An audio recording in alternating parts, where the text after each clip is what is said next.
دل سے جو محبت اللہ تبارک و تعالیٰ کے لیے محبت کی بنیاد پر پیدا ہوتی ہے وہ ایک الگ چیز ہوتی ہے۔ خیر بات تھوڑی سی پھیل گئی، میں عرض یہ کر رہا ہوں کہ یہ ان کی عبارت ہے کہ دعا سے کی قبولیت کے سلسلے میں کوئی رکاوٹ نہ ہو، جیسے کھانا حرام کھانا، اس لیے کہ اللہ تبارک و تعالیٰ نے جو دعاؤں کی قبولیت کا وعدہ کیا ہے، اللہ نے کہا ہے ادعونی استجب لکم۔ بہت افسوس ہو رہا ہے کہ وقت بہت زیادہ ہو گیا۔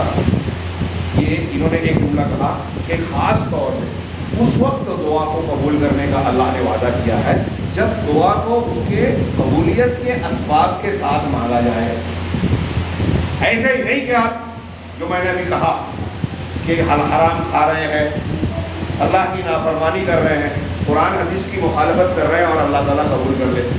نہیں، دین سمجھیے، دین کو سمجھے بغیر لوگ آج کل بہت ساری باتیں کرتے ہیں اور دھوکے میں پڑے ہوئے۔ تو دعا کی قبولیت، میں یہاں یہ بھی کہنا چاہتا تھا اصل میں کہ جب اللہ نے کہا ادعونی استجب لکم، شاہ اسماعیل نے تقویۃ الایمان میں بڑا پیارا بیان کیا توحید اور شرک کے بیان میں، کہ تھوڑی دیر کے لیے سوچیے، تھوڑا سا موضوع سے ہٹ گیا، حالانکہ موضوع سے جڑا ہوا ہے۔ تھوڑی دیر کے لیے سوچیے کہ وقت کا ایک بادشاہ ہو، دنیا کی مثال ہے، ایک بادشاہ آپ میں سے ہم میں سے کسی کو بلائے دربار میں، گھر میں، محل میں، اور کہے کہ میں بادشاہ ہوں، تجھ کو کیا چاہیے بول۔ بادشاہ آپ سے بذات خود کہے کہ اس کو کیا چاہیے میں دینے کے لیے تیار ہوں، تو کیا آپ بادشاہ کو یہ بولو گے کہ نہیں بادشاہ سلامت، آپ اتنے بڑے ہیں، بادشاہ ہیں، میں ایک عام آدمی ہوں، چھوٹا ہوں، میں آپ سے اپنی حاجت پیش نہیں کر سکتا، بیان نہیں کر سکتا، میں ایسا کرتا ہوں کہ آپ کے فلاں وزیر سے یا شہزادے سے میرا تعلق ہے، اس کو جا کے بولوں گا کہ مجھ کو ایسی ایسی ضرورت ہے، وہ آپ کو آگے بتائے گا اور آپ پھر میری وہ ضرورت پوری کر دیں۔ سوچیے تھوڑی دیر کے لیے جتنے لوگ بیٹھے ہیں، کیا یہ صحیح ہوگا؟ کیا بادشاہ اس کے اس جواب سے بہت خوش ہو جائے گا کہ میری بڑی عزت کر رہا ہے؟ نہیں، یہ تو میری بے عزتی کر رہا ہے۔ میں خود اس سے کہہ رہا ہوں کہ کیا ضرورت ہے، وہ یہ بولتا ہے آپ سے نہیں بولوں گا، اس سے بولوں گا، یہ تو میری بے عزتی کر رہا ہے، گستاخی کر رہا ہے، سزا کے لائق۔ اب بادشاہوں کا بادشاہ قرآن میں کہہ رہا ہے، دنیا کا کوئی بھی مولوی جا کے اس کا ترجمہ پوچھو، عربی زبان جاننے والے، کہ اللہ کہہ رہا ہے وقال ربکم ادعونی استجب لکم، کہ تمہارا پروردگار یہ اعلان کر رہا ہے، کہہ رہا ہے کہ مجھ سے دعا مانگو، مجھ سے مانگو، میں تمہاری دعا کو قبول کروں گا۔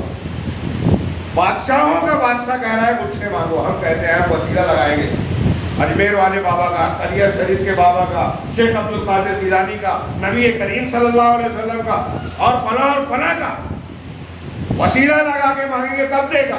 اللہ کہہ رہا ہے ڈائریکٹ مجھ سے مانگو، آپ کہہ رہے ہیں نہیں ڈائریکٹ نہیں مانگیں گے، ان کے ذریعے سے مانگیں، تو اللہ کی شان میں گستاخی کر رہے ہو، اس کی عظمت کی مخالفت کر رہے ہو، بے عزتی کر رہے ہو، تو اس کی سزا ملنے چاہیے اور ملے گی جو لوگ توبہ نہیں کریں گے۔ کہ اللہ تبارک و تعالیٰ کی بزرگوں کی شان نہیں ہے، یہ اللہ کی بے عزتی ہے جو لوگ ایسا کہتے ہیں۔ تو اللہ نے کہا کہ یہ شیخ سعدی کہہ رہے ہیں کہ دعا کی قبولیت کے اسباب کے ساتھ جب دعا مانگی جائے تب اللہ قبول کرے گا، اور وہ کیسے، وہ کیا ہے، یہاں جو قرآن کی اس آیت میں جو ہم نے پڑھی اس میں اللہ تعالیٰ نے قبولیت کی شرط کیا بتائی ہے؟ وہ شرط ہے کہ اللہ تبارک و تعالیٰ کے اوامر اور نواہی، جن چیزوں کا اللہ نے حکم دیا اور جن چیزوں سے منع کیا، ہم اس کی تابعداری کریں، اس کو مانیں۔ پھر بھائی بنیادی طور سے یہی بات ہے، پوری شریعت کا حاصل تقویٰ یہی ہے کہ شریعت پر عمل کریں، جو کہا ہے کرو مان لے، جو کہا ہے مت کرو رک جائے، اللہ نے اور اس کے رسول نے۔ یہاں قرآن کی اس آیت میں فَلْيَسْتَجِيبُوا لِي ہے نا، وَإِذَا سَأَلَكَ عِبَادِي أَنِّي فَإِنِّي قَرِيبٌ أُجِيبُ دَعْوَةَ الدَّاعِ إِذَا دَعَانِ فَلْيَسْتَجِيبُوا لِي۔ لہذا لوگوں کو چاہیے کہ میری بات مان لیں، قرآن حدیث پر عمل کریں، تب دعا قبول ہوگی۔ ہاں، تو اللہ تعالیٰ کے جو قولی فعلی اوامر اور نواہی ہیں، ہم زبان سے، دل سے، عمل سے جو کرتے ہیں، تو جن چیزوں کے کرنے کا حکم دیا گیا ہے، جن چیزوں سے منع کر دیا گیا ہے، اس میں اللہ کی بات کو مان لے گئے۔ اور دوسری وجہ دعا کے قبول ہونے کی دوسری بنیاد والایمان بہ، اور اللہ تبارک و تعالیٰ پر ایمان رکھیں، الموجب للاستجابہ، جو کہ قبولیت کا موجب ہے، یعنی اگر ایمان ہوگا تو اللہ تعالیٰ دعا کو قبول کرے گا. اسی لیے اللہ نے کہا فَلْيَسْتَجِيبُوا لِي وَلْيُؤْمِنُوا بِي لَعَلَّهُمْ يَرْشُدُونَ، تاکہ وہ رشد پا جائیں، بھلائی اختیار کریں. اب اس کا معنی کیا ہے؟ علامہ سعدی نے بڑا پیارا کہا، یعنی جب ہم ایسا کریں گے، اللہ کی بات مانیں گے، اللہ پر ایمان رکھیں گے اور دعا کریں گے تو ہمارے لیے رشد حاصل ہوگی. رشد کا معنی ہوتا ہے کہ ایمان اور عمل صالح کی ہدایت ملے گی. ہم بار بار سنتے ہیں نا مسلمانوں کی درگت بری حالت اس لیے کہ ایمان کمزور ہے، عمل سے دور ہے، عمل میں کمزور ہے. تو یہ ایمان اور عمل کب درست ہوگا؟ جب یہ شرط پوری ہوگی کہ اللہ کی بات کو مان لیں اور اللہ پر ایمان رکھیں تو اللہ دعا قبول کرے گا. وَيَزُولُ عَنْهُمُ الْغَيُّ، اور اللہ تعالیٰ ایسے نتیجے میں رشد کا معنی بتا رہے ہیں کہ غی کو، گمراہی کو ہم سے زائل کر دے گا جو ایمان اور عمل صالحہ کے خلاف ہے، جو آج مسلمانوں میں عام طور سے پایا جا رہا ہے. اسی لیے ساتھ میں انہوں نے یہ بھی کہا کہ اس لیے کہ اللہ پر ایمان لانا یہ انسان کے اندر علم بھی لاتا ہے. ہمارے یہاں بہت سارے لوگوں کو کر رہا ہے، ہم بہت جانتے ہیں، اور جو یہ سمجھتا ہے وہ اصل میں جاہل ہے. اللہ پر ایمان علم لاتا ہے. قرآن کی آیت ہے یا ایھا الذین آمنوا یا ایھا الذین آمنوا ان تتقوا اللہ یجعل لکم فرقانا، اے ایمان والو اگر تم اللہ تعالیٰ پر ایمان لاؤ تو تمہارے لیے فرقان پیدا کر دے گا. حق اور باطل میں فرق کرنے کی صلاحیت آپ کی معلومات بہت ہے، آج لوگوں کو معلومات بہت ہے، لیکن صحیح غلط میں فرق کرنے کی تمیز اچھوں کو نہیں. فرقان نہیں ہے حق اور باطل میں تمیز. کون دھوکہ دے رہا ہے، کون سچا اور اچھا ہے. اچھوں کو برا سمجھتے ہیں لوگ اور بروں کو اچھا سمجھ رہے ہیں. یہ فرقان نہیں ہے، علم نہیں ہے، جہالت ہے، دھوکہ ہے. خیر، یہ علامہ ابن سعدی کے اس موضوع اقتباس کے تفسیر کے بعد علامہ ابن تیمیہ کی چند جملے، چند لائنیں میں پیش کروں کہ اسی سے جوڑ دیجیے کہ اللہ تبارک و تعالیٰ کی بات کو اگر ہم مانیں، اس پر ایمان رکھیں تو اللہ دعا کو قبول کرے گا اور رشد دے گا. اسی بات کو علامہ ابن تیمیہ نے دوسرے انداز میں کہا اور دعا کی فضیلت کہ قرآن مجید میں دعا کا لفظ جو آیا ہے وہ اس معنی کو بھی شامل ہے، اس معنی کو بھی. کون سا دو معنی آگے بتایا، یعنی اس معنی میں کہ عبادت کے معنی میں بھی دعا کا لفظ استعمال ہوا ہے قرآن میں، اور دعا بمعنی مسئلہ یعنی سوال کرنا، مانگنا، اس معنی میں بھی آیا ہے. اگرچہ یہ دونوں ایک دوسرے کو مستلزم ہے، لازم و ملزوم ہے. جب آدمی سوال کرنے والی دعا مانگتا ہے تو اس میں خود عبادت والا پہلو آ جاتا ہے، اور جب آدمی عبادت والی دعا کرتا ہے تو اس میں خود سوال والا پہلو آ جاتا ہے. لیکن آگے علامہ ابن تیمیہ نے بڑی پیاری بات کہی کہ کبھی کبھی ایسا ہوتا ہے کہ انسان پر کوئی مصیبت آتی ہے. اب روز یہ دنیا میں لگا ہوا ہے، آج پوری دنیا میں ہر طرف کورونا کی دہشت پھیلی ہوئی ہے. خوف اور دہشت ہے، غیر مسلموں میں ہے ہی، بہت سارے مسلمانوں میں بھی ہے. کورونا ہے، بے روزگاری ہے، کاروبار میں خسارہ اور نہ جانے کیا کیا خطرات ہیں. ہمارے آپس کے جھگڑے، مسائل، ایک دوسرے کی فکر، گھر میں کیا پکے گا کیا بنے گا، کچھ لوگوں کو یہ بھی فکر ہے کیونکہ فقر و فاقہ ہے. تو علامہ ابن تیمیہ کرتے ہیں کہ انسان پر کوئی مصیبت آتی ہے، چنانچہ ایسی مصیبت کی حالت میں جب وہ اللہ سے دعا کرتا ہے تو اس کا مقصد ہوتا ہے کہ اللہ تعالیٰ اس کی حاجت کو پورا کر دے، اس کی مصیبت اور تکلیف کو دور کر دے. چنانچہ اس مقصد کے تحت وہ اللہ کے جناب میں سوال کرتا ہے، گڑگڑاتا ہے، اللہ تبارک و تعالیٰ سے سوال کرتا ہے، مانگتا ہے. وَإِن كَانَ ذَلِكَ مِنَ الْعِبَادَةِ وَالطَّاعَةِ، اب اگرچہ کہ یہ عمل عبادت اور اطاعت کا کام ہے، عبادت کے ثمرات اور نتائج پیش کرنے کا موقع نہیں ہے کہ اللہ تعالیٰ حکم دے رہا ہے مجھ سے مانگو، دعا مانگو، مطلب بندہ عبادت کر رہا ہے تو اللہ کا حکم مان رہا ہے، اللہ تعالیٰ کی توحید کو مان رہا ہے. صرف اللہ سے مانگنا، اللہ کی توحید کو مطابقت کرنا ہے. دعا کا فائدہ ایک یہ ہے کہ بندہ اپنے آپ کو ذلیل، خوار، محتاج قبول کر رہا ہے، اپنی غلطیوں کو مان رہا ہے، کمزوریوں کو قبول کر رہا ہے، اور اللہ تبارک و تعالیٰ کو خالق، مالک، احسان و کرم کرنے والا، دعاؤں کو سننے والا مان رہا ہے. دعا میں اللہ کی توحید کی تحقیق ہے. دعا میں اللہ تبارک و تعالیٰ کو ملک ماننا، اس کو رب ماننا، اس کو دعاؤں کو سننے والا ماننا، اور ان تمام صفات پر قدرت رکھنے، ان تمام چیزوں پر قدرت رکھنے والا ماننا ہے جو چیز ہم اللہ سے مانتے ہیں. جب ہم اللہ سے کہہ رہے ہیں اولاد دے، اس کا مطلب ہم جانتے ہیں، مان رہے ہیں کہ اللہ اولاد دیتا ہے، دے سکتا ہے، اس کی طاقت ہے. جب اللہ سے مانتے ہیں کہ گناہوں کو معاف کر دے، اس کا مطلب یہ کہ گناہوں کا معاف کرنا اس کے اختیار میں. تو انہوں نے کہا کہ اگرچہ یہ جب کوئی ضرورت آئے اور بندہ اللہ سے سوال کرتا ہے تو یہ سوال کرنا اور مانگنا یہ اللہ تبارک اس کی اپنی ضرورت ہوتی ہے، لیکن یہ خود عبادت اور اطاعت ہے۔ ثم یکون فی اول الامر اصلہ حصول ذلک المطلوب من النصر او الرزق والرزق والعافیت مطلقا۔ بہت اچھی بات کہی ہے ابن تیمیہ نے کہ جب بندہ اس طریقے سے اللہ سے دعا مانگنے جاتا ہے تو ابتدا میں اس کا مقصد کیا ہوتا ہے کہ وہ جو مطلوب ہے، جو اس کی ضرورت ہے، اللہ اس ضرورت کو پوری کر دے، اللہ مدد کر کے یا روزی دے کر یا عافیت اور بچاؤ دے کر مطلقاً۔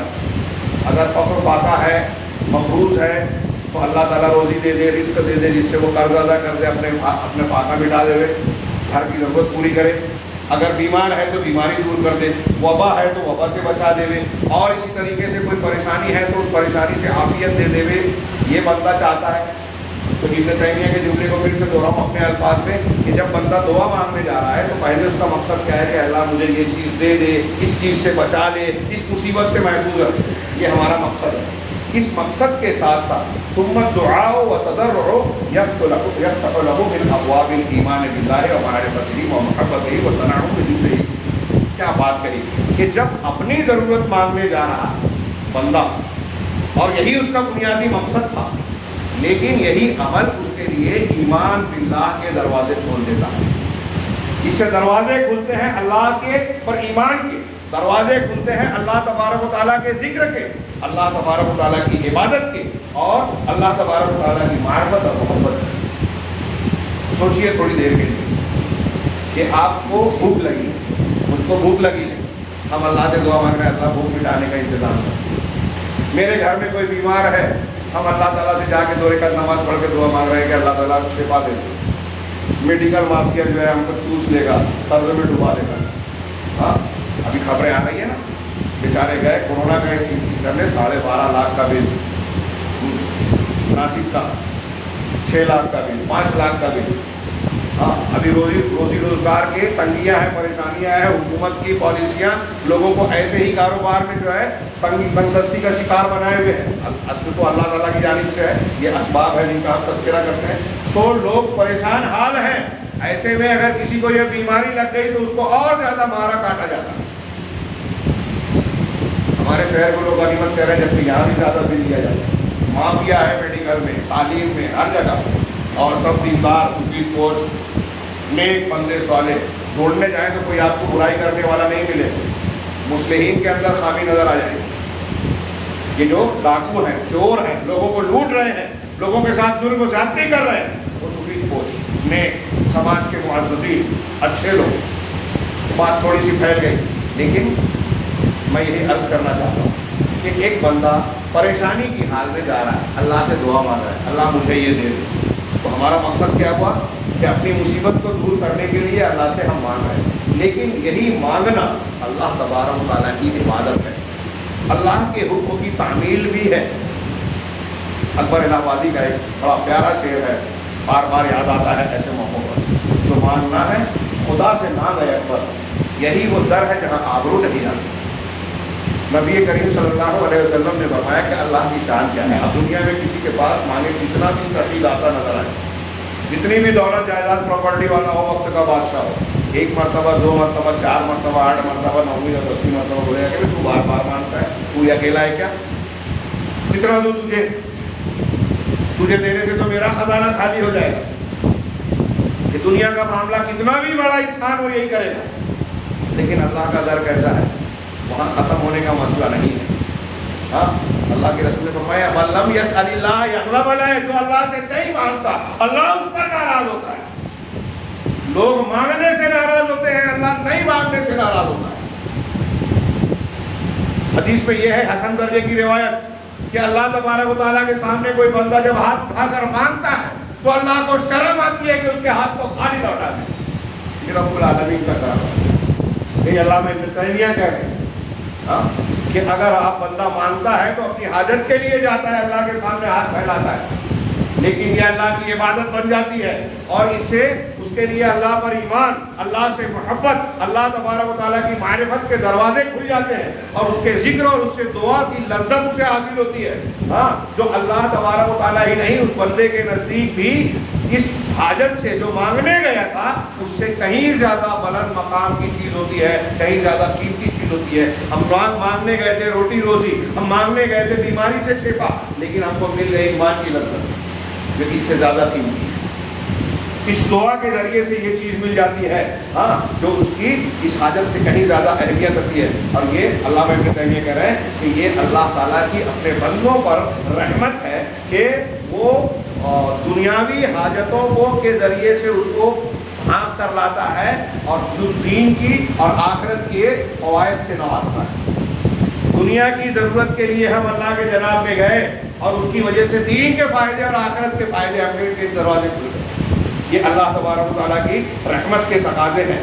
دعا کے قبول ہونے کی کچھ شرطیں ہیں، کچھ اوقات ہیں، یہ بیان مختلف موقعوں پر ہوتا رہتا ہے۔ میں اس وقت جو ہے میرے ہاتھ باتیں تو تھی لیکن وقت کافی زیادہ ہو گیا، کچھ لوگوں کو حاجت اور ضرورت ہوتی ہے۔ میں صرف اتنا کہنا چاہتا ہوں آخر میں کہ یہ موضوع ہے اس تناظر میں جو میں نے آیت پڑھی کہ روزوں کے احکام کے بیچ میں اللہ تبارک و تعالیٰ نے کہا کہ وَإِذَا سَأَلَكَ عِبَادِي عَنِّي فَإِنِّي قَرِيبٌ أُجِيبُ دَعْوَةَ الدَّاعِ۔ اہل علم نے اس کی مناسبت بتائی کہ روزے اور رمضان کے مہینے میں روزے کی حالت، رمضان کو اللہ تعالیٰ نے جو فضیلتیں عطا کی، جنت کے دروازے کھل گئے، جہنم کے دروازے بند ہو گئے، شیاطین کو پاوا سے سلاسل کر دیا گیا، زنجیروں میں باندھ دیا، گاڑ دیا گیا، برائی کے اثرات کم ہو گئے، نیکیوں کے راستے ہموار ہو گئے، نیکیوں کا درجہ اجر و ثواب بڑھا دیا گیا، اور پھر ایسے ذکر و اذکار اور دعاؤں کی کئی چیزوں کی مشروعیت کی گئی۔ اس میں دن کا روزہ، رات کا قیام، یعنی تراویح کو مشروع کیا اللہ کے رسول صلی اللہ علیہ وسلم نے اور اللہ تعالیٰ نے۔ پھر اس کے علاوہ تلاوت قرآن، ہمدردی، سخاوت، اللہ کے نبی صلی اللہ علیہ وسلم کو اسوہ بتاتا ہے کہ ان چیزوں کو اختیار کریں۔ ان سب چیزوں کا حاصل ماحصل ضرورت یہ ہے کہ ہم دعا کریں، ہم اللہ تبارک و تعالیٰ کے فضل و کرم کو مانگیں، اس کے عذاب اور اس کے پکڑ کو سے اپنے آپ کو بچنے کی دعا مانگیں، یہی حاصل ہے۔ اسی سے ہم جہنم سے بچیں گے، اسی سے توبہ استغفار حاصل کریں گے، اسی کے ذریعے سے جنت اور انعامات الہی کے مستحق بنیں گے۔ اور یہ مانگنے کا موسم ہے، مانگنے کا موسم پورا سال ہوتا ہے، ہر رات کے آخری حصے میں کہ جب تہائی حصہ باقی ہوتا ہے اللہ تعالیٰ سمائے دنیا پر آتا ہے۔ صحیح مسلم کی حدیث میں اور ندا دی جاتی ہے کہ ہے کوئی مغفرت طلب کرنے والا گنہگار جو معافی مانگے اللہ معاف کرے، ہے کوئی جو حاجت مند جو اپنی حاجت مانگے اللہ اس کو حاجت پوری کرے، ہے کوئی فلاں اور فلاں جس کو یہ ضرورت ہے اللہ اس کی ضرورت پوری کرے۔ یہ روز پکارا جاتا ہے، رمضان مہینے میں بھی، رمضان مبارک میں بھی ہر روز یہ پکار اور ندا ہوتی ہے۔ اور روزے کی حالت میں جب ہم عبادت کی حالت میں ہوتے ہیں اللہ تعالیٰ سے نسبتاً قریب ہوتے ہیں۔ میرے بندوں میں یہ کہنا چاہتا ہوں، میرے بھائیوں میں یہ کہنا چاہتا ہوں، اللہ کے بندوں یہ کہنا چاہتا ہوں کہ اللہ تبارک و تعالیٰ کے اس انعام کے موسم میں ہم کو یہ غور کرنا چاہیے آج ہم اپنے ذاتی طور پر اپنے اندر جھانکیں، اپنے گھر میں دیکھیں، اپنے ارد گرد دیکھیں اور پورے مسلمانوں کے حالات، پوری دنیا کے حالات دیکھیں، مسلمانوں کے علاوہ دیکھیں۔ آج لوگوں کو اللہ کی رحمت کی، اس سے مانگنے کی بہت زیادہ شدید ضرورت ہے، لوگ پریشان ہیں۔ جب اللہ تعالیٰ کے فرعون کے زمانے میں حضرت موسیٰ کے واقعات دیکھیں کہ چھوٹے چھوٹے جب عذاب آئے نا کئی مرتبہ تو فرعونی اور فرعون حضرت موسیٰ کے پاس آ کے گزارش کرتے تھے کہ موسیٰ علیہ السلام دعا کر دیجیے یہ عذاب اللہ ٹال دے۔ مینڈک کا عذاب جب آیا، ہر جگہ مینڈک ہی مینڈک، کھانے پینے میں بھی کود کے کودک کے آ رہا ہے، قرآن میں ہے مینڈک، چوں، خون، ہر چیز میں خون نظر آ رہا ہے۔ ایسے کئی عذاب آئے ان پر، طوفان آیا، ٹڈی دل آیا جو فصل کو تباہ کر دیتا تھا۔ ہر عذاب کے آنے کے بعد موسیٰ علیہ السلام سے آ کر کہہ رہے ہیں کہ دعا کیجیے یہ ٹال دیا جائے، ہم آپ پر ایمان لے آئیں گے۔ حضرت موسیٰ دعا کرتے، مصیبت ٹل جاتی، پھر ایمان نہیں لاتے۔ انبیاء کرام سے کافر بھی آ کر دعا کی درخواست کرتے تھے۔ آج دنیا میں کون لوگ ہیں جو اللہ سے ہی مانگتے ہیں؟ مسلمان، اور مسلمان میں وہ طبقہ جو توحید خالص کا حامل ہے، بلا تردد وہ اہل الحدیث ہے۔ تو مسلک اور منہج کے اعتبار سے جن کے یہاں شرک نہیں ہے، بدعت نہیں ہے، لہذا جو لوگ اللہ سے جتنے قریب اور جتنا خالص دین والے ہیں ان کی دعا کی قبولیت اتنی زیادہ امید کی جا سکتی ہے۔ ہم کو اور آپ کو ہمارے لیے نہیں دنیا کے لیے بھی ضرورت ہے کہ اللہ سے مانگے۔ یہاں میں ایک جملہ کہہ دوں، اس کا یہ مطلب نہیں ہے کہ اللہ تعالیٰ دوسروں کی دعا قبول نہیں کرتا۔ یہ جو قبولیت کی شرط بتائی گئی نا اس پر ایمان رکھیں، کبھی کبھی کافروں کی دعا بھی اللہ قبول کرتا ہے، مشرکین کی بھی، وہ اس کی مصلحت ہوتی ہے عارضی طور پہ، قرآن نے کہا نا کہ جب یہ کشتیوں میں سوار ہوتے ہیں مشرکین فَإِذَا رَكِبُوا فِي الْفُلْكِ دَعَوُا اللَّهَ مُخْلِصِينَ لَهُ الدِّينَ کہ جب کشتیوں میں سوار ہوتے ہیں تو اللہ تعالیٰ سے دعا کرتے ہیں دین کو اس کے لیے خالص کر کے. دعا کی فضیلت کی ایک بات چھوٹ گئی. قرآن کی کئی آیتوں میں دعا کو دین کہا, ادعوہ مخلصین لہ الدین, کہ اللہ کے لیے دین کو خالص کر کے پکارو, یعنی دعا کرنا, خالص دعا کرنا یہ دین ہے. تو کافر بھی جب اس طرح سے دعا مانگتے تھے تو بعض مرتبہ اللہ ان کو نجات دے دیتا, ان کی دعا قبول کر لیتا, لیکن وہ پھر شرک کرتے. قرآن نے کہا تو کبھی کبھی کافروں کی دعا بھی قبول ہوتی ہے, بدعتیوں کی بھی قبول ہوتی ہے, لیکن قبولیت دعا کی جو شرط ہے اور اصلاً جس کی دعا قبول کرتا ہے وہ مومن بندوں کی, اللہ تبارک و تعالیٰ ان بندوں کی جو اس کے احکامات پر عمل کرنے والے ہیں ان کی دعا زیادہ قبول ہوتی ہے. یہی وجہ ہے نا ہم نیک اور صالح لوگوں سے کہتے ہیں کہ مجھ کو دعا میں یاد رکھنا. ہر آدمی سے نہیں کہنا چاہیے, بدعتی خرافاتی سے نہیں کہنا چاہیے, یہ اہل علم نے لکھا ہے. خیر, تو میں یہ عرض کر رہا تھا کہ یہ رمضان المبارک کی مبارک ساعتیں, قیمتی لمحات جس کی قدر و قیمت آج بہت سارے مسلمان بھی سمجھنے کو تیار نہیں ہے, یہ بڑی مشکلوں سے ملتا ہے. آج ہم اس رمضان میں ہیں, پتہ نہیں آئندہ رمضان میں رہیں گے کہ نہیں رہیں گے, اس لیے اس کی قیمت کو جانیں. صحابہ سلف اس کو بہت زیادہ اہمیت سے دیکھتے تھے. اللہ کے نبی صلی اللہ علیہ وسلم کتنی محنت کرتے تھے عبادت میں, اور جیسے جیسے رمضان کے دن بڑھتے آپ کی عبادت بڑھتی. یہاں الٹا معاملہ ہے, یہاں الٹا معاملہ ہے. بدعت کرتے ہیں ہم, دعا میں بھی بدعت. اب یہ بھی ایک پہلو رہ گیا, بہت زیادہ ہو گیا, میرے دماغ میں نہیں آ رہا کیا بولوں کیا کروں. دعائیں سحری, اب روزہ رکھنے کی دعا ہمارے یہاں لاؤڈ اسپیکر سے پڑھائی جا رہی ہے. بدعت ہے, بدعت قرآن حدیث سے ثابت نہیں ہے. افطار کی جو دعا ہے وہ بھی ضعیف ہے. ہاں, اللہم لک صمت وعلی رزقک افطرت تو ضعیف ہے. کچھ لوگوں نے ایسا, اس میں بھی لوگوں نے اضافہ کر دیا. جتنی رسول نے بتائی ہے, رسول سے جو ثابت ہے اس میں بھی اطمینان نہیں ہوتا, وہ کم لگتی ہے رسول کی بات. یہ دوسرے لوگ زیادہ جانتے ہیں. تسبیح تراویح مسجدوں میں لکھ کر لگائی ہے, کہیں نہیں ہے قرآن حدیث میں. یہ سب بدعات ہیں. تو دعا کی شرط ایک یہ بھی ہے کہ دعا بدعتی نہیں ہونی چاہیے, مشروع طریقے سے. آپ ایسے جو چاہیں مانگ سکتے ہیں اپنے لیے ضرورت کی چیز, لیکن سنت مان کر کسی عبادت کے طور پر اگر کوئی دعا مانگ رہے ہیں تو وہی دعا مانگنی چاہیے جو قرآن و حدیث سے ثابت ہے, اس کا اہتمام کرنا چاہیے. بہرحال بات کو میں ختم کروں کہ اہمیت کی بات یہ ہے کہ ان اوقات اور لمحات کو کی قیمت کو سمجھ کر آج ہم اللہ سے مانگیں. یہ مانگنے کا دن ہے. رمضان المبارک آیا ہے اللہ کی طرف سے انعام کے طور پر, ہاں, کہ اللہ تبارک و تعالیٰ ہم کو جہنم سے آزادی دے دے. ما یفعل اللہ بعذابکم ان شکرتم وآمنتم, اللہ نے کہا کہ اللہ تم کو عذاب دے کر کیا کرے گا اگر تم شکر گزار بن جاؤ اور ایمان والے بن جاؤ. اللہ, یہ رمضان آیا ہے کہ اللہ تعالیٰ ہم نے ہماری جو ضروریات ہیں ہم اللہ سے مانگ لیں, اپنے جو گناہ ہیں اس کی معافی مانگ لیں, اللہ کو منا لیں, اس کی روٹھی ہوئی رحمت کو پھر سے اپنے حق میں لے آئیں. یہ رمضان ہم کو اور آپ کو دینے کے لیے آیا ہے, لہذا ہمارے اور آپ کی اب ان کا امتحان ہے کہ ہم لینے کے لیے تیار ہیں کہ نہیں.